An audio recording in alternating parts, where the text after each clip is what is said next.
Mereka berdua pun berhasil menemukan Guru Liu dan hendak menyelamatkannya.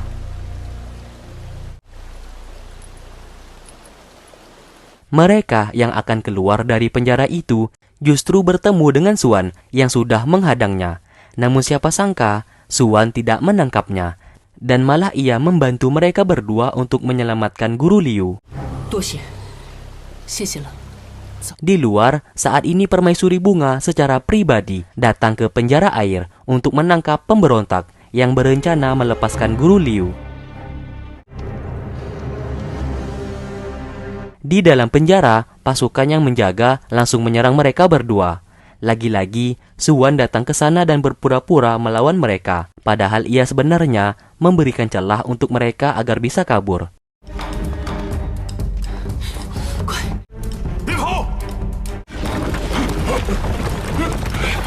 Di saat satu langkah lagi berhasil lolos, tiba-tiba mereka telah dikepung oleh banyak sekali pasukan di sana dari kedua.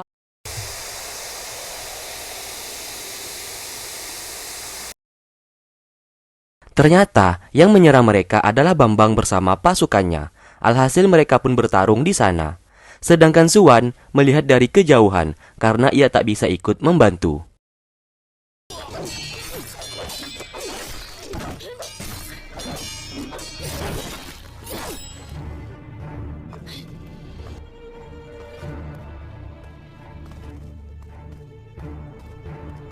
Tak lama kemudian, Permaisuri Bunga datang ke sana. Ye Zhen, ni也来了。这水牢啊！ Guru Liu yang melihatnya langsung menyerangnya. Namun ia kalah kekuatan karena saat ini Permaisuri Bunga praktisi level ke-7 yang hampir naik ke level ke-8. Pertarungan sengit pun terjadi antara Permaisuri melawan Bai dan Mawar.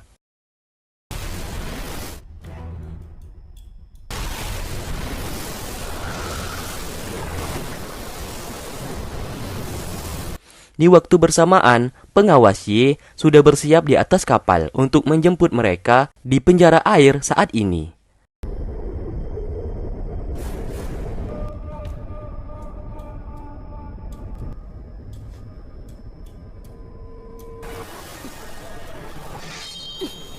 Karena kekuatan Permaisuri Bunga sangat kuat, sehingga membuat Mawar dan Bai terpental dan terluka. Sesaat Permaisuri Bunga melihat pedang milik Jinmeng yang saat ini dipakai oleh Mawar, dan ia pun sangat terkejut dan baru menyadari kalau orang yang dekat dengan Jinmeng di saat itu adalah Mawar. Karena selama ini ia hanya mengetahui nama saja dan tidak pernah melihat wajah dari Mawar. 今日我就要为梁金梦，本就应该覆灭。巴山却断送在你们的私欲里。 Karena kesal dengan itu semua, ia pun menyerang mereka bertiga hingga terpental keluar. Namun siapa sangka, tiba-tiba tembok penjara air seketika hancur, ditabrak oleh kapal yang dibawa oleh pengawas Ye.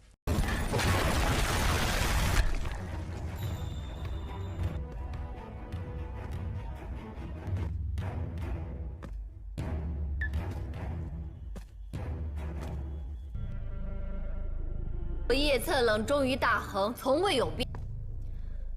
大恒有你们。 Di sana seketika Bambang menyerangnya, dan pertarungan itu pun berlangsung sangat sengit. Namun pengawas Ye dengan mudah mengalahkan Bambang di sana.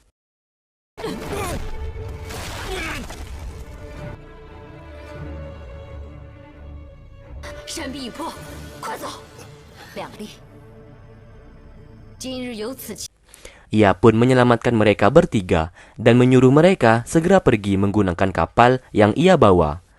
Ia pun menggunakan jurus yang pernah diajarkan Jinmeng kepadanya untuk melawan Permaisuri Bunga. Suan datang ke sana untuk menghentikan tindakannya.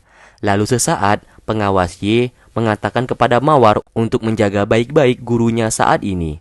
Dan setelah itu mereka bertiga pun langsung pergi dari sana. Dan ternyata serangannya itu ia lancarkan untuk membunuh Permaisuri Bunga. namun serangannya meleset dan tidak kena.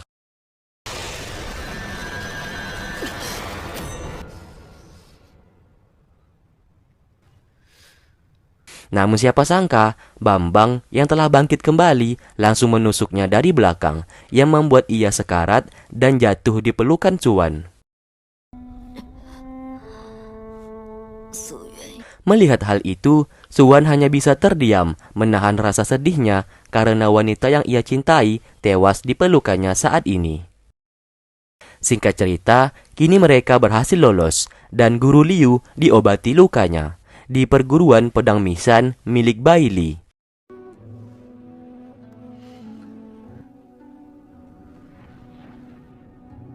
Lalu keesokan harinya, Mawar yang terbangun dari pingsan dihampiri oleh Dingning.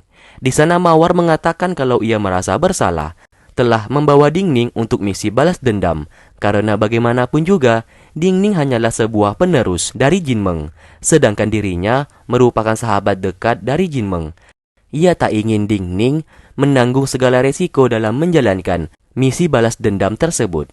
Dingning lalu menjawab kalau ia akan tetap melakukan misi tersebut dan akan membalaskan dendam kepada Raja Heng yang telah membunuh gurunya. Setelah itu ia pun pergi dari sana.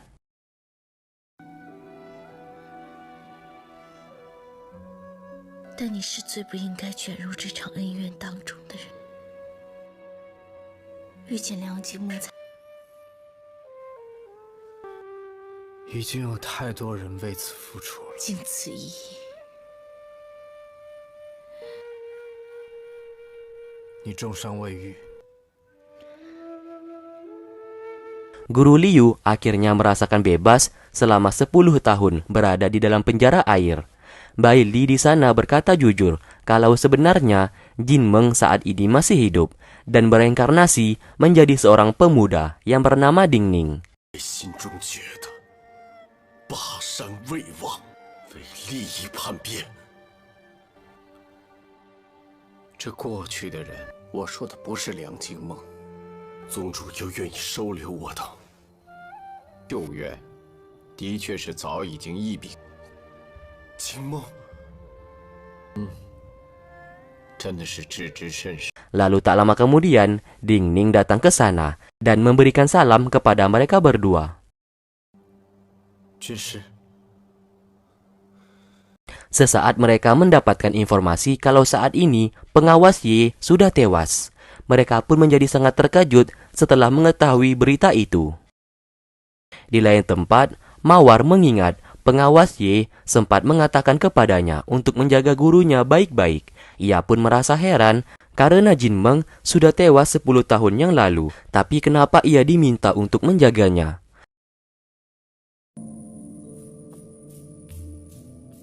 Guru Liu yang saat ini sudah tahu kalau di hadapannya itu adalah Jinmeng seketika memberikan hormat kepadanya.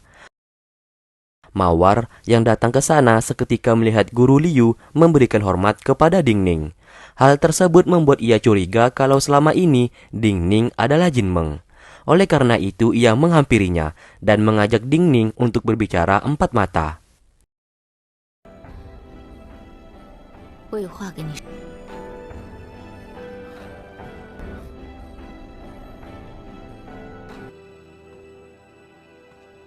Saat berbicara, Dingning masih menyembunyikan identitasnya dan berperilaku seolah-olah dirinya adalah Dingning. Namun Mawar yang sudah tahu semuanya terus mendesak Dingning agar mengaku kalau sebenarnya ia adalah Jinmeng. Tentu saja Dingning terus mengelak dan berpura-pura tidak tahu apa yang sedang dibicarakan oleh Mawar. Karena kesal dengan sikap Dingning yang terus saja berpura-pura, ia pun pergi meninggalkannya. Bai Li datang ke sana dan menanyakan kenapa Dingning tidak menceritakan yang sebenarnya. Dingning menjawab kalau ia tak ingin menjadi Jinmeng di hadapan Mawar karena ia merasa bersalah karena sikapnya di saat dulu yang pernah menyakiti Mawar. 梁金梦这个复仇并非一时，得上这个报复的话，继续走下去。 Saat ini di istana, kedua anak Raja Heng, dipanggil untuk membahas masalah baru saat ini, yang dimana sebuah negara kecil yang bernama Feng Wu saat ini telah menyerang bagian wilayah dari negara Heng. Melihat peristiwa itu, Raja Heng meminta pendapat mereka berdua yang merupakan putra mahkota. Han berpendapat kalau mereka harus menyerang balik negara Feng Wu. Sedangkan Zichu menolak untuk menyerang balik karena bagaimanapun juga negara Feng Wu sebuah negara yang sangat kecil. Ia berpendapat sebaiknya mereka pergi ke negara Feng Wu untuk berbicara baik-baik agar tidak ada lagi peperangan. Perbedaan pendapat itulah yang membuat mereka berdua berdebat. Raja Heng menghentikan perdebatan mereka berdua dan lalu pergi dari sana. Setelah itu, Han dibawa oleh pelayannya untuk melihat jasad seorang prajurit. Kalau kalian masih ingat, pria itu yang telah dibunuh oleh Xuan karena memata-matai pengawas Ye kemarin. Pelayannya mengatakan Han bisa memanipulasi kematian prajurit tersebut yang seolah-olah dibunuh oleh negara Feng Wu, agar pendapatnya untuk menyerang negara Feng Wu bisa didengar oleh sang raja. Alhasil, pelayannya menusuk pria tersebut dengan pisau dari negara Feng Wu untuk membuat berita pembunuhan palsu.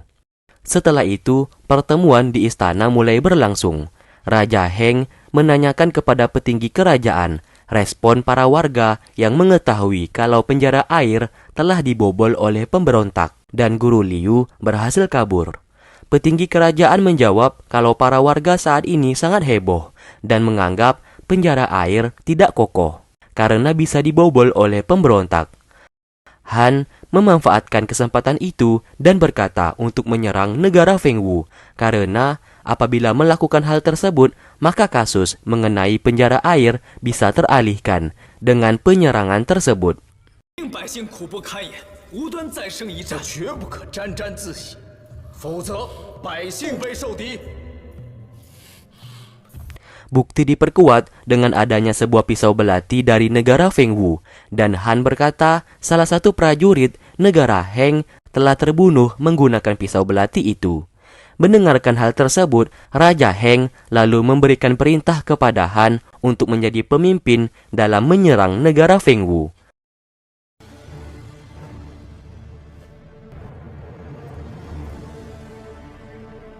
Setelah itu, Han bertemu dengan Raja Heng, yang ternyata sang raja sudah mengetahui kebohongan dari Han, namun ia tidak marah dan menyetujui pendapatnya.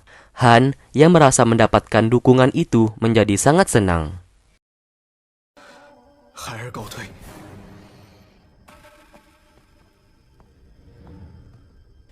诺。 Dingning yang sedang berjalan tiba-tiba dihampiri oleh teman-teman seperguruannya. Ternyata mereka telah mengetahui kalau Dingning hendak pergi ke negara Feng Wu seorang diri, karena Lukman telah menguping pembicaraannya tadi saat mengobrol dengan Baili. Oleh karena itu, mereka semua akan siap membantu Dingning untuk menemaninya pergi ke negara Feng Wu.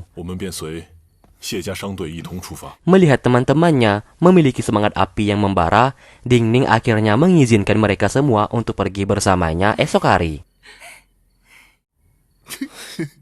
Keesokan harinya, Xuan menghadap ke permaisuri bunga.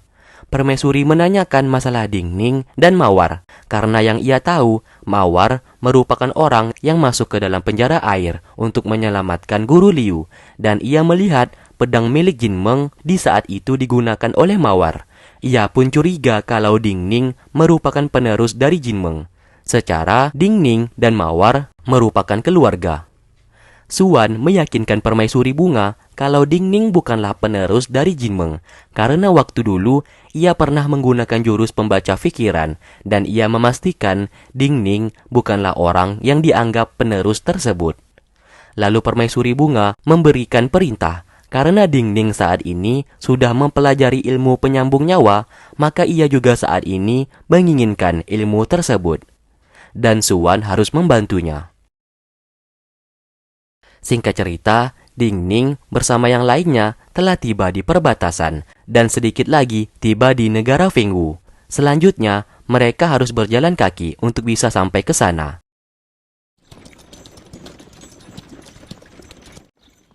各位到了。来，姐。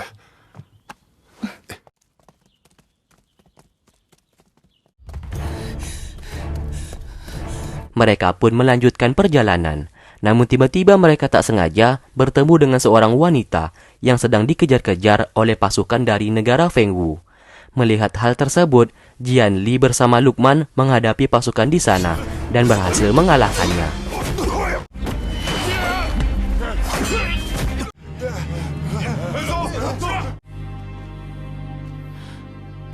Wanita tersebut bernama Lia, dan ia mengaku berasal dari sebuah desa yang berada di negara Fengwu. Namun desanya dihancurkan oleh pasukan yang diperintah langsung oleh Raja Fengwu. Hingga kini tersisa ia sendiri. Lia berkata kalau Raja Fengwu takut kejahatannya terbongkar, makanya penduduk seluruh desa dibunuh. Sesaat, Ding Ning melihat sebuah tanda di tangannya. Lalu ia pun berkata kalau Lia boleh ikut bersama mereka untuk pergi ke negara Fengwu. Ding Ning memastikan kalau Lia akan baik-baik saja saat bersama mereka. Di waktu bersamaan, pasukan negara Heng yang dipimpin oleh Han hampir tiba di negara Fengwu.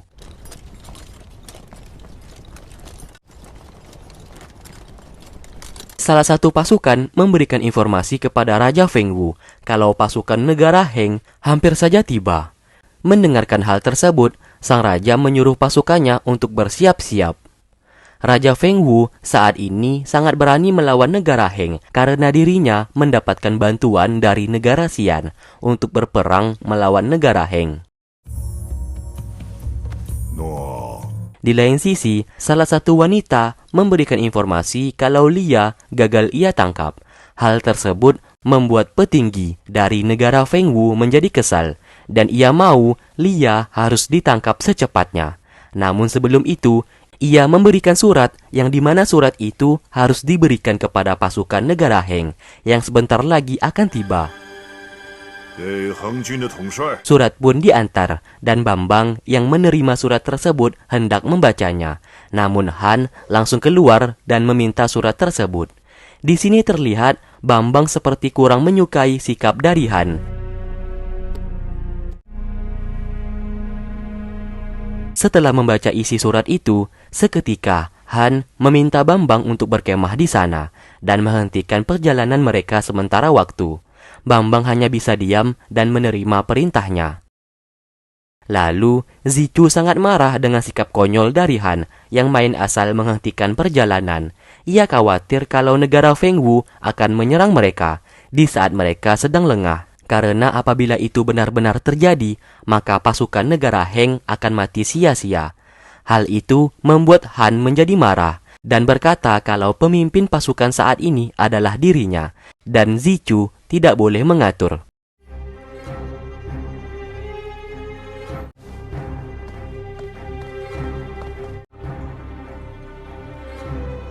Setelah itu, Han menyuruh Bambang untuk mengirim surat balasan yang ia buat kepada negara Fengwu.